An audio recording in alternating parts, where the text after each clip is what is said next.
देहरादून जिले का बैरागी वाला गांव। पिछले दिनों यहां विनोद कुमार की हत्या हुई। इसके बाद जो कहानी सामने आई वह पूरी सच्चाई नहीं थी। कहा गया कि हत्या खेत में पानी के विवाद का नतीजा थी।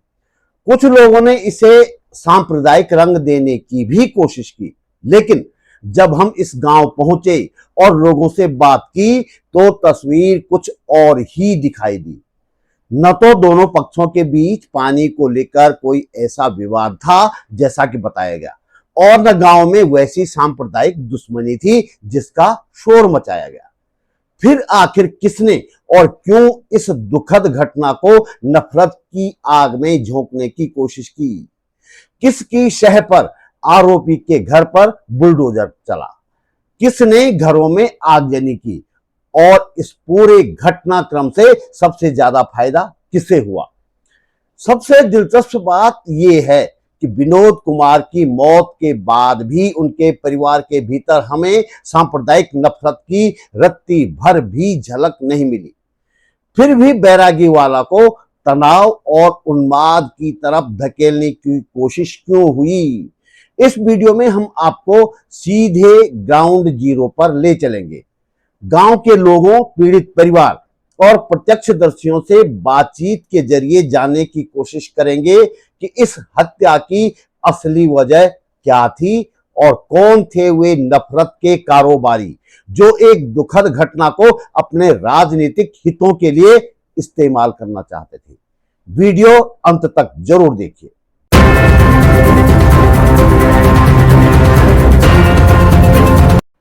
नमस्कार, बात बोलेगी चैनल पर आपका स्वागत। मेरा नाम है त्रिलोचन भट्ट और मैं करता हूं जन सरोकारों की बात। हम अभी बैरागी वाला गांव में हैं। जैसे आपको मालूम है, एक व्यक्ति विनोद कश्यप का मर्डर हुआ था आपसी झगड़े में, लेकिन बाहर से कुछ लोगों ने आकर इस पूरे मामले को हिंदू मुसलमान बना दिया था। उसके बाद ये बुलडोजर ला के इसे तोड़ दिया गया। ये आरोपी का मकान था। हालांकि यहाँ के जो लोगों से हमने बातचीत की, तमाम सामाजिक संगठनों के लोग भी मेरे साथ हैं, लोगों से हमने बातचीत की तो उनके अंदर हमने कहीं नहीं देखा हिंदू मुसलमान जैसा कुछ, लेकिन बाहर से आके कुछ लोगों ने शायद दबाव बनाया और ये तोड़ दिया गया। कई सामाजिक संगठनों और राजनीतिक दलों के प्रतिनिधियों ने बैरागी वाला घटना की असलियत जानने के लिए गांव का दौरा किया। इस प्रतिनिधि मंडल में उत्तराखंड महिला मंच की पद्मा गुप्ता, उत्तराखंड इंसानियत मंच के हरिओम पाली, जमीयते उलेमाए हिंद के खुर्शीद आलम, सीपीएम के प्रदेश महासचिव राजेंद्र पुरोहित, सीपीआई माले के प्रदेश महासचिव इंद्रेश मैखुरी, यूकेडी के लतापत हुसैन, कांग्रेस के याकूब सिद्दीकी, क्रांतिकारी लोक अधिकार संगठन के भोपाल सिंह और मजदूर संघर्ष संगठन के कुलदीप मौजूद थे। मैं खुद उत्तराखंड इंसानियत मंच की ओर से इस प्रतिनिधि मंडल में शामिल था। बैरागी वाला गांव में अब भी लोगों के चेहरों पर डर और दहशत देखी जा सकती है। जिन 40 मुस्लिम परिवारों ने गांव से पलायन कर दिया था, उनमें से करीब 15 परिवार वापस लौट आए हैं। बाकी परिवारों को वापस बुलाने का प्रयास किया जा रहा है। गांव के बीचों बीच मृतक विनोद कुमार कश्यप का घर है। हम लोग सबसे पहले विनोद के घर पहुंचे। घर के बरामदे में विनोद का फोटो रखा गया है। लोग लगातार शोक जताने पहुंच रहे हैं। विनोद के पिता भगवत प्रसाद, भाई अशोक कुमार और राजेश कुमार के साथ ही घर के बाकी लोग भी हमें वहां मिले। परिवार के लोग साफ कहते हैं कि गांव में आधा से ज्यादा मुस्लिम परिवार हैं, आधा से ज्यादा आबादी मुसलमानों की है। सभी लोग आपस में मिलजुल कर रहते हैं, लेकिन आरोपियों के परिवार का बर्ताव गांव के ज्यादातर लोगों के साथ ठीक नहीं है। न सिर्फ हिंदू बल्कि मुसलमानों के साथ भी उनका झगड़ा लफड़ा चलता रहता है। अशोक कुमार आरोपी यूसुफ और मासूम सहित उनके परिवार के लड़कों तक की भी कई तरह की बुराई करते हैं, कई तरह के आरोप लगाते हैं, लेकिन साथ ही ये भी कहते हैं कि इस घटना के बाद भी गांव के मुस्लिम परिवार उनके साथ हैं। हालांकि डर के कारण कई परिवार इधर उधर चले गए हैं। इसके बाद भी घटना के विरोध में हुए प्रदर्शन में मुस्लिम शामिल हुए। अंतिम संस्कार में भी कई मुसलमान आए थे। मृतक विनोद कुमार के पिता और भाइयों के साथ लंबी बातचीत का कुल मिलाकर लब्बो लुआब ये था कि दोनों पक्षों के बीच कई तरह के विवाद थे, जैसे कि आमतौर पर गांव में होते हैं। इनमें गांव की राजनीतिक खींचतान भी थी, तो एक दूसरे से आगे बढ़ने की होड़ भी। सामने वाले की तरक्की देखकर ईर्ष्या का एक भाव भी था, तो काम धंधे को लेकर आपसी लेन देन भी। यहां तक कि थाने चौकी और कोर्ट कचहरी तक का विवाद था दोनों पक्षों के बीच। इस तरह के विवाद आमतौर पर गांवों में लोगों के बीच देखे जा सकते हैं, कोई नई बात नहीं है। लेकिन वह विवाद बिल्कुल नहीं था जिसके लिए बुलडोजर से लेकर आगजनी तक हुई और समुदाय विशेष के लिए गाली गलौज से लेकर उन्हें घर छोड़ने तक के लिए मजबूर होना पड़ा। विनोद के भाई तो हिंदू मुस्लिम सौहार्द का उदाहरण देते हुए यहां तक कहते हैं कि उनकी मां का भात भी मुसलमानों ने भरा था। भात भरना आप जानते हैं कि एक रस्म होती है जो विवाहिता महिला को उसके मायके वालों की तरफ से दी जाती है। इसमें पूरे परिवार के लिए कपड़े और दूसरी तमाम चीजें होती हैं। ससुराल पक्ष के लिए मायके वालों की तरफ से तो भात भी मुसलमानों ने भरा था। जब इन लोगों से पहले भाईचारा सा रहता, ब्याह शादी खाना, मतलब हमारी जो भी प्रोग्राम होते थे, हमारा कथा एक प्रोग्राम होता है हिंदू धर्म में, कथा पूजन का होता है। हमारे यहाँ कभी कथा में भी मतभेद नहीं हुआ। हम उनके यहाँ खाना खाते, हमारे यहाँ खाना पीना आते खाने। लेकिन जब से इन लोगों ने यहाँ पे आना जाना शुरू किया, जो अभियुक्त लोग हैं उन्होंने, जो अभियुक्त लोग हैं उन्हीं की बात कर रहा हूँ सर। ये 4 आदमी मैंने नाम बताया सर आपको। मासूम हो गया, लियाकत हो गया, इस्फाक हो गया, एक शौकत हो गया, एक वाजिद हो गया, 4-5 लोग। इन लोगों ने ऐसा हालात पैदा कर दिया कि अब शक्ल देखना भी पसंद नहीं करते। ऐसी स्थिति पैदा कर दी हमारे गाँव की। नहीं तो हमारे यहाँ सर जो मेरी माँ जी है, अब मेरी माता श्री से पूछना, मेरी माता श्री की शादी में हमारे मुस्लिम परिवार ने भात भर रखा है सर। मुस्लिम परिवार ने, मैं मजाक नहीं करूँ, आप माता जी से बयान ले लीजिए। जोपर वाली मस्जिद है उसके जस्ट सामने जो मोहल्ला है, सीधे के नाम से है सर। मेरी माँ की शादी में भात भरा है सीधा सीधा। हाँ सीधा, ये सीन और के बाप है, गपुर और के दादाजी। मेरी माँ की शादी में भात भर रखा है। हिंदू मुसलमान वाला नहीं सर, हमारे यहाँ हिंदू मुसलमान से मतलब नहीं है, सिर्फ एक सही और गलत का मसला है ये, और कुछ नहीं है। हमारे गांव में और भी मुसलमान रहते हैं। अगर कोई आदमी ये कहते पूरे गांव से, अभी आप जाते हुए जानकारी लेना कि किसी एक निर्दोष आदमी को कोई नुकसान किसी ने पहुंचाया हुआ, हमने नुकसान पहुंचाया। गांव में हमने मुस्लिम पक्ष के कई लोगों से बातचीत की। उनका कहना था कि गांव में कभी हिंदू मुस्लिम विवाद नहीं हुआ।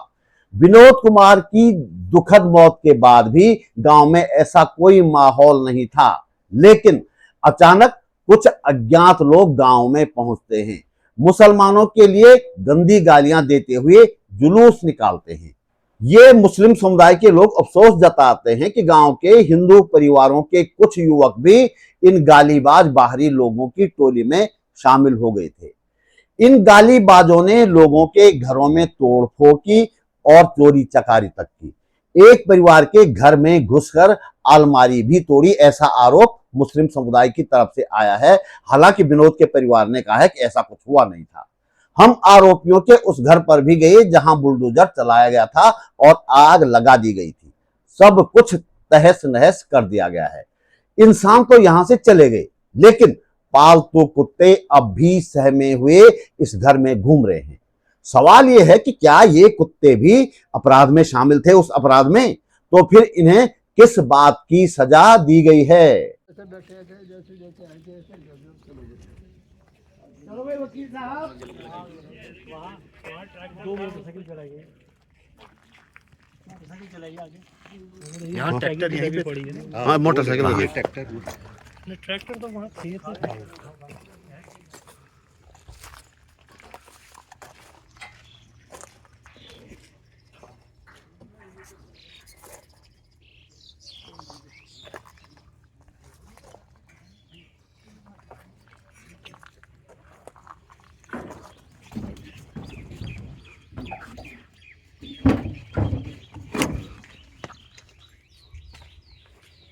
का घर इसलिए तोड़ा है?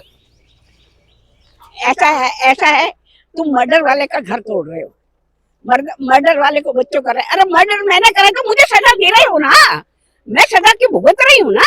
मेरा घर किस लिए तोड़ रहे हो तुम? ये बुलडोजर नीति कहाँ से ला रहे हो और क्यों ला रहे हो? ये उत्तराखंड में बुलडोजर नीति कौन सी तरह? कोई सरकारी जमीन पे बना रखा है जिसका तुम बुलडोजर पे ला रहे हो?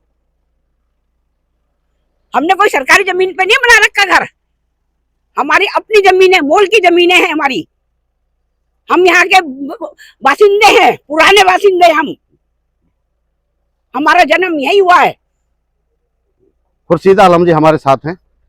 आपने भी देखा, सारा कुछ देखा, और ये यहाँ जो तोड़फोड़ हुई ये भी देखा, तो क्या कहेंगे आप आलम जी? हम लोग यहाँ पर गांव में बैरागी वाला में आए हैं और यहाँ आकर के दोनों पक्षों की बात तकरीबन हमारे सामने आई है और ये भी समझ में आया है कि कोई बात जो भी हुई है वो रंजिशन बात हुई है। हिंदू मुस्लिम की यहाँ पर इस गांव में कोई किसी तरह की कोई बात पहले से ना थी ना है।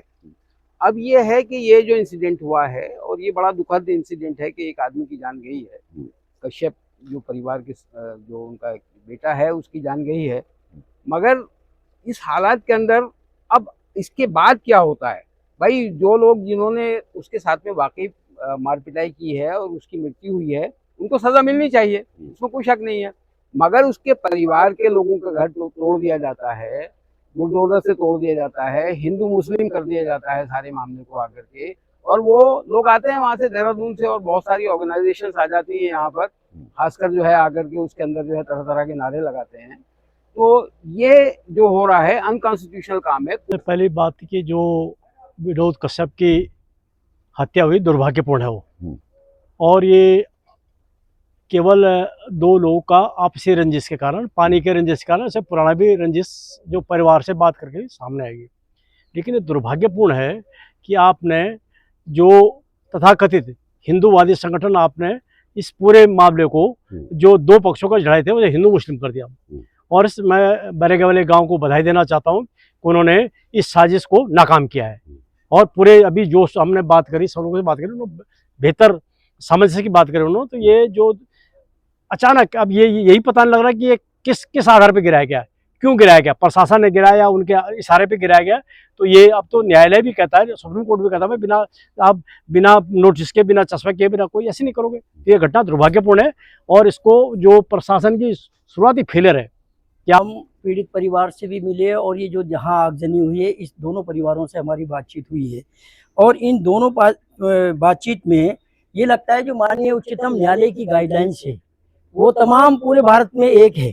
और उन्होंने कहा भाई ये जो बुलडोज की कार्रवाई है ये अनैतिक कार्रवाई है। इस अनैतिक कार्रवाई की मैं घोर निंदा करता हूं। जो परिवार विनोद कश्यप जी की जो हत्या हुई है उसके प्रति हमारी पूरी सहानुभूति है।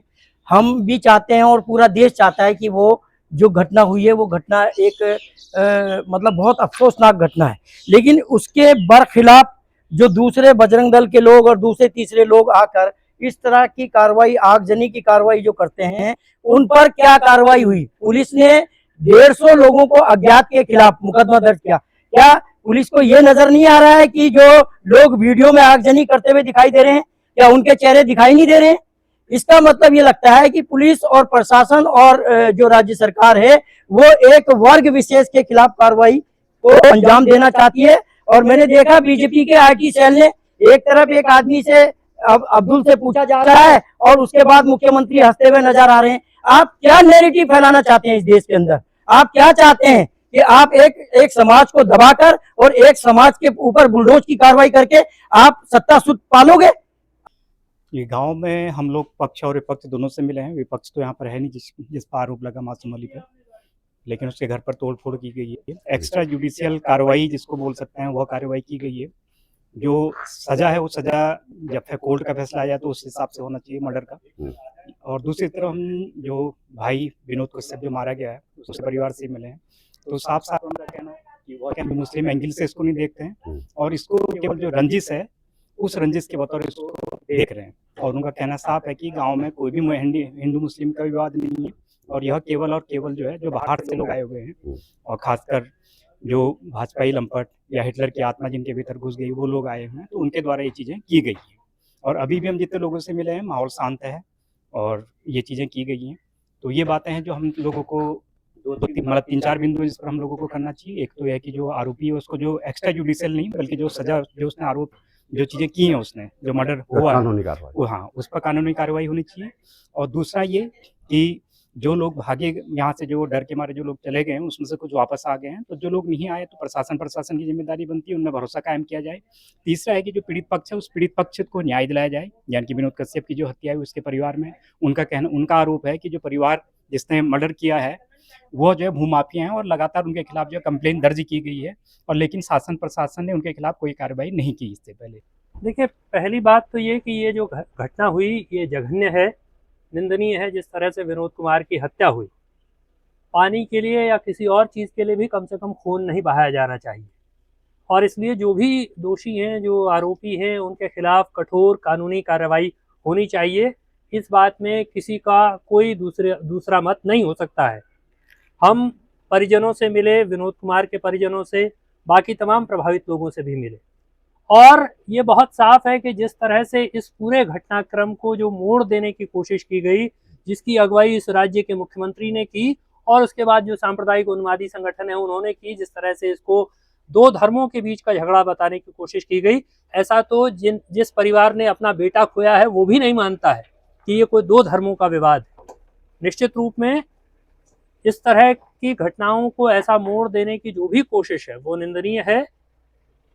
शांति सौहार्द कायम किया जाना चाहिए, और जो ये बुलडोजर न्याय है, एक तरह का जो ये बुलडोजर कार्रवाई है, जो न्याय के किसी पैमाने पर खरी नहीं उतरती है, इस बुलडोजर न्याय पर तत्काल रोक नहीं लगनी चाहिए। यह सुप्रीम कोर्ट के आदेशों का उल्लंघन है खुला। और तीसरी बात मैं समझता हूं कि जिस तरह से सांप्रदायिक उन्मादी तत्व हावी हुए और एक समय यह नौबत हो गई कि पुलिस को पीछे भागना पड़ा या आपको पैरामिलिट्री फोर्स डिप्लॉय करना पड़ा, तो वो दिखाता है कि इस राज्य के भीतर कानून व्यवस्था की स्थिति पूरी तरह से चरमरा चुकी है, पूरी तरह से ध्वस्त हो गई है। और चूंकि मुख्यमंत्री सांप्रदायिक उन्मादी तत्वों के साथ खड़े हैं, इसलिए पुलिस उनके सामने लाचार नजर आती है। और हम ये समझते हैं, हमारा बहुत साफ तौर पर यह कहना है कि हत्या करने में कोई शामिल हो, हत्या किसी की हो जाए, लेकिन उसकी अंततः जवाबदेही राज्य की सरकार पर, राज्य की पुलिस पर और राज्य के मुख्यमंत्री पर है। तो मुख्यमंत्री अपनी जवाबदेही से बचने के लिए आपदा को अवसर में तब्दील करने की योजना से बचें, और इस राज्य के भीतर जो आए दिन सांप्रदायिक उन्माद उत्पात की घटनाएं हो रही हैं, उन पर कठोरता से रोक लगाई जाए। कहां कौन अतिक्रमण कर रहा है, कहां कौन जमीन कब्जा कर रहा है, कहां किस तरह के विवाद पैदा हो रहे हैं, उन पर कड़ी निगाह रखी जाए, ताकि इस तरह की दुर्भाग्यपूर्ण घटनाएं न हो। तो दोस्तों, इस वीडियो में इतना ही। हमारा ये चैनल एक स्वतंत्र प्रयास है आप तक तथ्य, सवाल और सच पहुंचाने का। आज जब सच सबसे बड़े संकट में है, तो हम सीमित संसाधनों और आर्थिक चुनौतियों के बावजूद आप तक सच पहुंचाने का प्रयास कर रहे हैं। लेकिन सच की यह लड़ाई अकेले नहीं लड़ी जा सकती। इसके लिए आपके सहयोग और साथ की जरूरत है। अगर आपको लगता है कि सत्ता से सवाल पूछना और संवैधानिक मूल्यों की रक्षा करना जरूरी है, तो जितना आपसे हो सके आर्थिक सहयोग अवश्य करें। आप वीडियो के नीचे दिए गए ज्वाइन बटन के माध्यम से सहयोग कर सकते हैं। स्क्रीन पर दिखाई दे रहे QR कोड या डिस्क्रिप्शन में दी गई बैंक डिटेल का भी आप सहयोग देने के लिए इस्तेमाल कर सकते हैं, उपयोग कर सकते हैं। आपका सहयोग सिर्फ आर्थिक मदद नहीं है, यह सच बोलने के साहस को मजबूती देने जैसा है। आप वीडियो को लाइक करके, कमेंट करके और शेयर करके भी इस आवाज को ज्यादा लोगों तक पहुंचा सकते हैं। आपका विश्वास और समर्थन हमें लगातार बेहतर काम करने की प्रेरणा देता है। अगर आप पहली बार मेरे चैनल पर आए हैं तो चैनल को सब्सक्राइब करना ना भूलिएगा। जल्दी मिलेंगे एक और मुद्दे के साथ, नए सवालों के साथ एक और वीडियो में। नमस्कार।